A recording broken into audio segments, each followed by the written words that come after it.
Hello दोस्तों, श्री राधे राधे। आप सभी का स्वागत है आप सबकी अपने यूट्यूब चैनल पे। आप लोग कैसे हैं?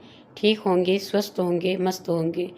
और मस्त होके जिनको जिनको हमारी वीडियो बढ़िया लग रही है तो आप लोग वीडियो को लाइक करिए, चैनल को सब्सक्राइब करिए और वीडियो देखने के लिए ज़्यादा से ज़्यादा लोगों तक शेयर करिए, क्योंकि इनसे क्या होगा कि आपका भी पुण्य और फल प्राप्त होंगे। और जो लोग जानेंगे और वो भी ये चीज़ करेंगे तो आपका बहुत ही लाभ होगा, बहुत ही फल मिलेंगे। तो आप लोग ज़रूर से करिए।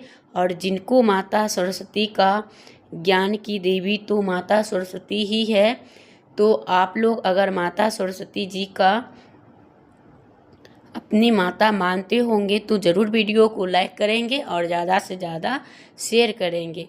तो चलिए दोस्तों, हम देर नहीं करते हुए जानेंगे कि बसंत पंचमी कब है। 2025 में 2 या 3 फरवरी का बसंत पंचमी के दिन बच्चों से ये 3 काम जरूर करवाए। माता सरस्वती का एक फूल देने से ही सारी इच्छा पूरी होगी। तो वो कौन सी पुष्प रहेंगे और आपको कौन कौन सा उपाय करना है दोस्तों? तो सबसे पहले आप सभी को एडवांस में बसंत पंचमी की हार्दिक शुभकामनाएं मेरी सारे फैमिली को। तो चलिए दोस्तों, वीडियो को आगे बढ़ाते हैं और वीडियो को आगे बढ़ाते ही आप सबको यानी कि आप सब तक पहुंचाने के कष्ट करते हैं।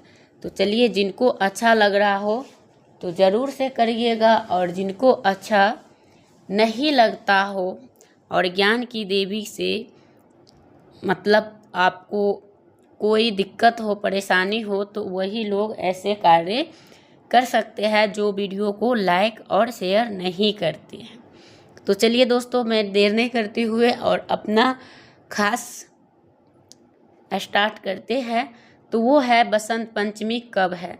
सबसे पहले हम ये जानेंगे। तो बसंत पंचमी बहुत सारे जगहों 2 के भी मनाई जाएगी और बहुत सारे जगहों 3 के भी मनाएंगे। तो वो अगर जिस दिन जिनके गांव में अगर 2 के मना रहे हैं तो 2 ही फरवरी के मना लीजिएगा, और जिनके गांव में 3 फरवरी के मना रहे हैं तो आप लोग 3 फरवरी को ही मनाएं। ज़रूरी नहीं कि आप 3 का है तो 3 का और 2 का हम नहीं करके हम 3 के ही करें। तो कहते हैं जहाँ पे लोग रहते हैं वहाँ पे जैसे जो करते हैं उसी तरीक़ा से करना चाहिए, क्योंकि अकेले तो हम करेंगे नहीं। जब सब करेंगे तो उसी में हमें भी करना है, तो उन चीज़ों को ध्यान रखना चाहिए। लेकिन ये होता ही है, हर एक व्रत त्योहार में 2 दिन के लोग कर ही लेते हैं। तो इसलिए आपके तरफ सभी लोग अगर उसी दिन करें तो उसी दिन कर लेना चाहिए। अगर दूसरे दिन कर रहे हैं 3 तारीख को तो 3 तारीख का कर लीजिए, ठीक है। और दिन कौन सा पड़ रही है? सोमवार। तो आपको सोमवार की व्रत रखनी चाहिए। जो महिलाएं व्रत नहीं रखती है तो फिर कहते हैं जो माता सरस्वती होती है वो ज्ञान की देवी होती है, उस दिन व्रत रखनी चाहिए अपने बच्चों के लिए। और ये जो पूजा होती है, ये पूजा सबसे श्रेष्ठ और उत्तम क्यों माना जाता है? क्योंकि इसमें बच्चे के ही सारे खेल और प्रोग्राम होते हैं। तो इनमें बच्चे का ही ज़्यादा कर्तव्य ही है कि बच्चे से जितना सारे कार्य कराओ माता सरस्वती का, उतना ही आपको अच्छा होंगे। तो बच्चा से करवाए ये 3 काम। तो वो कौन सी कार्य है? उस दिन आप अपने बच्चों को सबसे पहले प्रातः उठा दे, स्नान करवाने के बाद आप अपने बच्चों से पूजा की तैयारी करवाएं, मतलब तैयारी कर दे और उनसे पूजा करवाएं। और उस दिन पूजा के दौरान में आप सभी को परिवार को पीला वस्त्र का धारण करें, क्योंकि माता सरस्वती का जब पूजा होती है तो पीला वस्त्र का ही प्रयोग किया जाता है। माता सरस्वती का जब आप चौकी लगा रही हैं तो माता सरस्वती का जो आसन चौकी के कपड़े होते हैं वो भी पीला ही कलर का होना चाहिए। और उनकी चुन्नी हो सके तो पीला दीजिए, नहीं तो सफ़ेद भी चलेगा। लेकिन ज़रूर से देना चाहिए दोस्तों। तो ये कार्य आपको करना है। और आप विधिवत पूजा कर रहे हैं तो आपको श्री कलश रखना है या दीप कलश, तो वो आप पे निर्भर होता है, लेकिन सभी पूजा में जो है उसमें कलश दिया ही जाता है, फिर पूजा करते हैं। और जो लोग यानी बसंत पंचमी पे मूर्तियाँ यानी बैठाते हैं तो उनको यही है कि मूर्तियाँ जैसे अगर मिट्टी का है तो वो तो 24 घंटा का अंदर उनको मतलब जैसे कि जल में विसर्जन कर दिया जाता है, और नहीं तो जैसे पत्थर की है तो उनको विसर्जन नहीं किया जाता है और उनको पूजा पाठ करके घर में रख लिया जाता है और उनको सालों साल पूजा किया जाता है। तो इस तरह से करते हैं। अगर आपके पास फ़ोटो हो तो फ़ोटो का पूजा ज़रूर करें, और उनके पूजा करने के बाद वो फ़ोटो को आपको रखना चाहिए। और फ़ोटो नहीं है अगर आप लेना चाहते हैं, चाहे वो पत्थर का लो चाहे जो भी का, तो अगर आप मूर्ति ले रहे हैं तो उनमें ये ध्यान रखिए कि उन पे हंस पे बैठी हुई माता सरस्वती का होनी चाहिए तस्वीर, तो ही लेना चाहिए, या कमल के पुष्प पर बैठी हुई मतलब में ही चाहिए आपका तस्वीर भी। अगर आप ऐसे नहीं अगर खड़े वाले ले लिए तो फिर वो शुभ नहीं माना जाता है और वो अच्छा नहीं होता है दोस्तों। तो इसलिए कहा जाता है आपको उस दिन सोच समझ के लेना चाहिए। फिर उनके बाद आपने जब मूर्तियाँ लेते समय ये भी ध्यान रखना है कि आप इतने बड़ी भी नहीं लेना चाहिए, न ही इतनी छोटी। आपको 1 बीत से 1.5 बीत तक के लेना है, इनसे बड़ा नहीं लेना है। अगर आप मूर्तियाँ ले रही है तो 1 बीत के अंदर ही लीजिए, क्योंकि उससे बड़ा मंदिर में रखने के लिए नहीं कहा गया है, क्योंकि उनको भी प्राण प्रतिष्ठा होते हैं जब ये उनको विराजमान किया जाता है। कहीं भी बड़ी मंदिर जाओ चाहे छोटी मंदिर में, तब उनको विराजमान किया जाता है।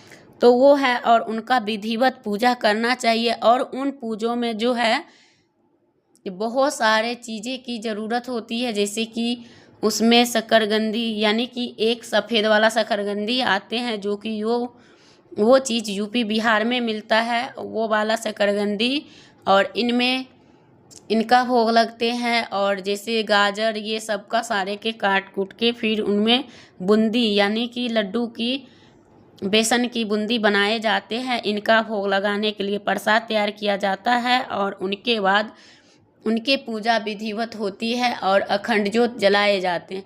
और जो बच्चों को सब्जेक्ट अगर भारी रहता है दोस्तों, और वो बच्चा वो चीज़ नहीं पढ़ पाते हैं, तो उन बच्चों को बुक को वहाँ पे रख देना चाहिए, और उनके बाद उन पुस्तक को भी अक्षत रोली हल्दी लगाना चाहिए और उनको फूल चढ़ाना चाहिए। अगर आप इतने मोर पंख ले आए हैं तो वो मोर का पंख भी उनको समर्पित करें, और उनके बाद वो मोर पंख उन दोनों, अगर आपके पास 2 बच्चे हैं तो दोनों में डाल दे, या कई बच्चे हैं तो आप 10-11 मंगवा के रख ले। और सभी को पूजन करने के बाद उनके पुष्प कॉपी में वही मोर पंख रख दीजिए या पुष्प अक्षत ज़रूर रख दीजिए। और अगर उस दिन बच्चों को पढ़ाई नहीं करना चाहिए, उस दिन मतलब बुक को कहते ही नहीं है पढ़ने के लिए, उनको आराम या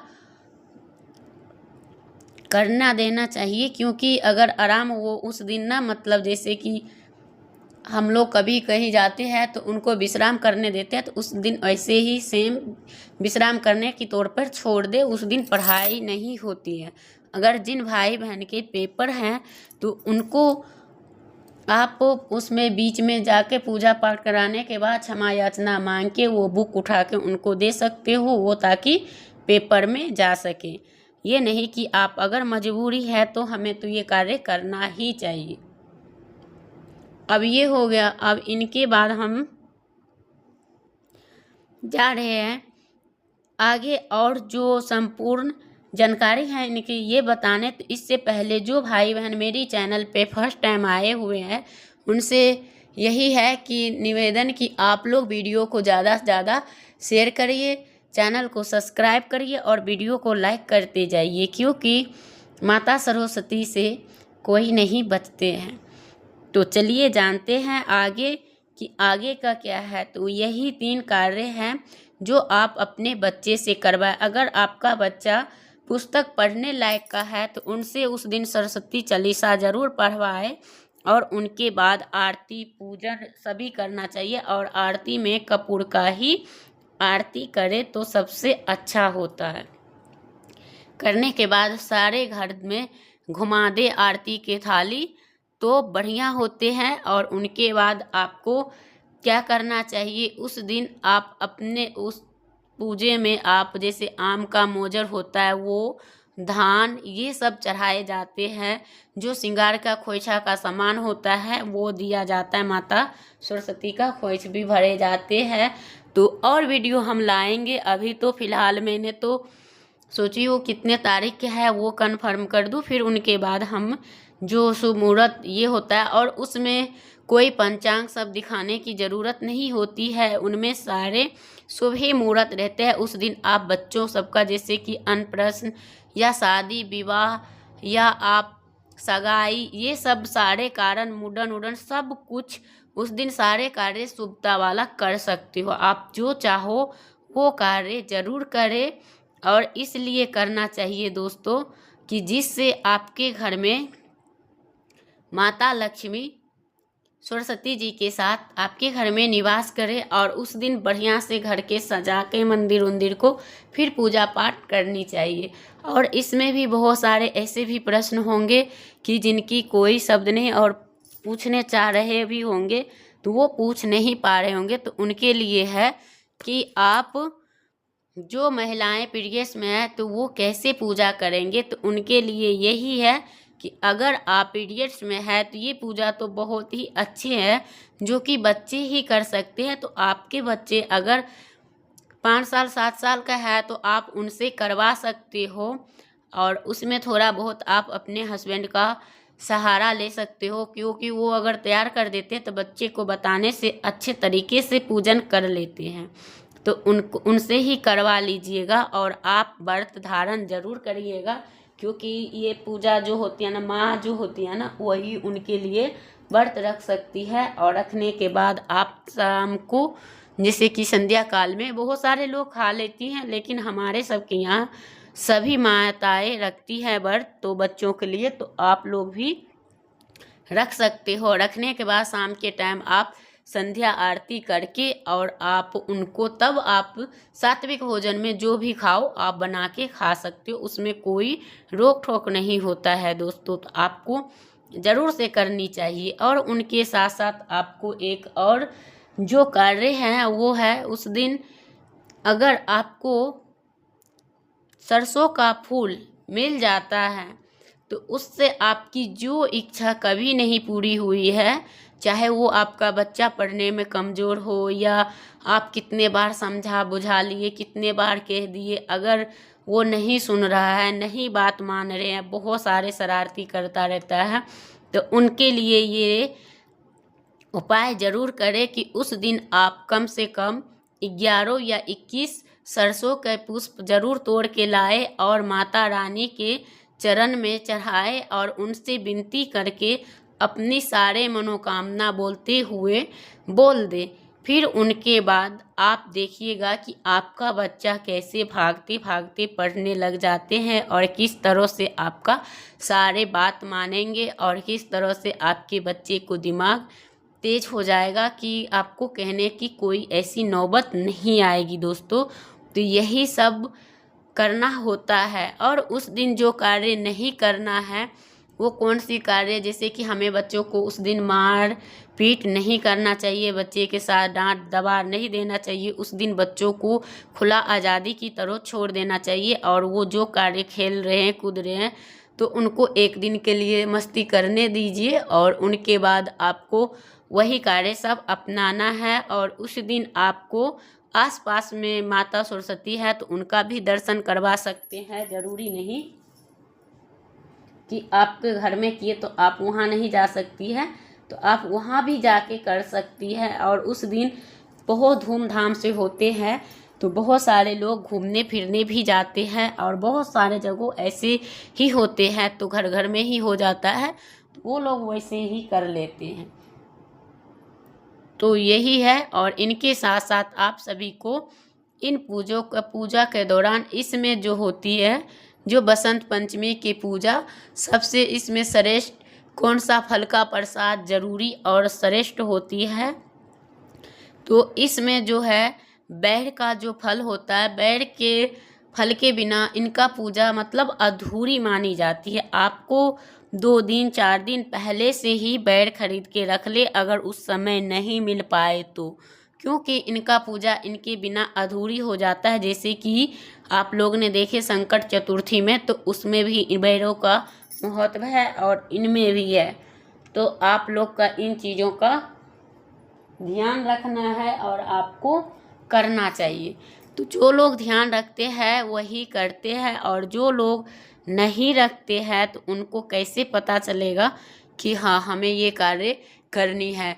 तो प्रसाद में आप यही बैर का यूज करिए। अगर आपके पास और भी फल है जैसे कि केला, सेब, संतरा, मिठाई, अन्य तरह की फल है, तो आप ये भी दे सकते हो। बेसन के बूंदी वाले भी लड्डू बना के दे सकते हो, और चाहो तो आप बेसन का लड्डू ऐसे भी बना सकते हैं, बिना बूंदी का भी बनाया जाता है। और बहुत सारे जगहों मतलब बाहरी प्रसाद जैसे मिठाई बने बनाए बिकते हैं, तो वही रेडीमेड वाला खरीद के चढ़ाते हैं। लेकिन जो शुद्ध होता है वही कार्य अपनाना चाहिए, ये नहीं कि आप बाहर वाला नहीं। और उस दिन अपने घर में ज़रूर से पुआ बनाए, क्योंकि पहला होली जो माना जाता है ना दोस्तों, तो उस दिन से बसंत पंचमी दिन से ही पहला होली की शुरुआत होती है। उस दिन अपने जो कुल देवता होता है उनको गुलाल चढ़ाया जाता है। उस दिन जैसे 2 कलर का 3 कलर का जो कलर, जितना कलर आपका अच्छा लगे उतना वो चढ़ाया जाता है। और जैसे आम के मोजर ये सब चढ़ाए जाते हैं, तो पुआ बनता है। तो आप लोग ज़रूर बनाएं, जिनके घर में पुआ बन रहा पुआ बनाए, जिनके घर में जैसे कि मीठी पूड़ियाँ बनती है तो पूड़ियाँ भी बना के चढ़ाए। लेकिन उस दिन कुछ न कुछ मीठा ज़रूर बनते हैं, तो आपको वो कार्य ज़रूर से करनी चाहिए। तो इससे क्या होता है, अगर हम पहले होली की स्टार्ट करते हैं तो इससे हमारे घर में सुख समृद्धि आती है, और हमारे घर में माता सरस्वती की निवास होती है, जिससे कि सभी के जीवा पे बैठने वाली माता है। और वो ये कब बैठती है कब नहीं तो पता नहीं चलता मनुष्य का, लेकिन उस दिन किसी से कोई ऐसा शब्द का प्रयोग गलत का नहीं करना चाहिए और नहीं बोलना चाहिए। और उस दिन सभी लोग घर में एकदम खुशियों का माहौल हो और अच्छे तरीके से पूजा पाठ करें। तो चलिए दोस्तों, वीडियो करूँगी एंड फिर मिलते एक नया वीडियो के साथ। तब तक के लिए श्री राधे राधे।